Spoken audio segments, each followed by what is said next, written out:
Pierre-Emmanuel est un des scouts de Sainte-Foy-les-Lyons, un personnage central du film, plutôt fier d'avoir confié son histoire à Ozon.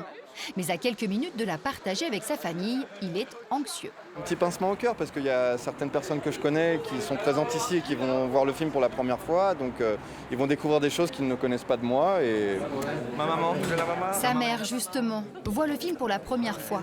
Fouille des sacs, huissier dans la salle, des précautions inhabituelles pour une avant-première événement, mais sous tension. Côte à côte, à chaque instant, les hommes de la parole libérée et leur double de cinéma partagent une longue journée de promotion. On sait qu'il y a des gens dans la salle qui sont très proches de cette histoire, donc voilà, j'espère que vous ne vous sentirez pas non plus trahis. Grâce à Dieu, légitime le combat de la parole libérée contre l'omerta de l'Église. Je découvre il y a un mois, par hasard, que le père Prénat est revenu sur la région de Lyon, comme avant. Un film longtemps applaudi par une salle troublée. Hier soir, aucun évêque n'était présent, mais il y avait là beaucoup de victimes de pédophilie et des parents aussi.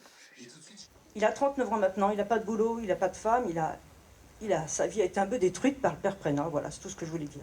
C'est ce genre de témoignage qui fait qu'on se dit que ce film est nécessaire. C'est un film citoyen qui pose des questions et qui permet un débat et que ce que vous racontez ne se renouvelle plus. Je me dis, c'est super Au dur, micro, quoi. certains remercient le réalisateur. Au-delà de la polémique, tous jugent le film respectueux de l'institution religieuse.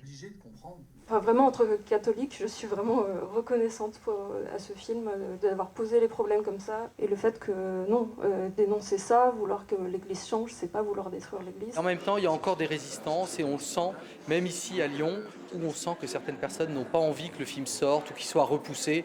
Mais je pense qu'il y a un mouvement général qui fait que, voilà, les gens ont envie que cette parole soit libérée et que l'omerta au sein de l'Église et d'autres institutions par rapport à la pédophilie n'existe plus. C'est vraiment des héros que nous avons interprétés et donc très très heureux d'être au service de cette histoire-là. Partagée sur grand écran, l'histoire des scouts de Sainte-Foy est presque moins lourde à porter. Nous, on est concernés par deux de nos enfants. Et je trouve que le fait de dire que ce sont des héros, les personnes de la parole libérée, je vous assure que c'est extraordinaire, c'est vrai. Voilà, je pense qu'ils ont fait du bien à plein de gens qui étaient dans cette salle. Les anciens scouts ont passé le relais. Devenus universels, leur histoire est désormais portée par d'autres.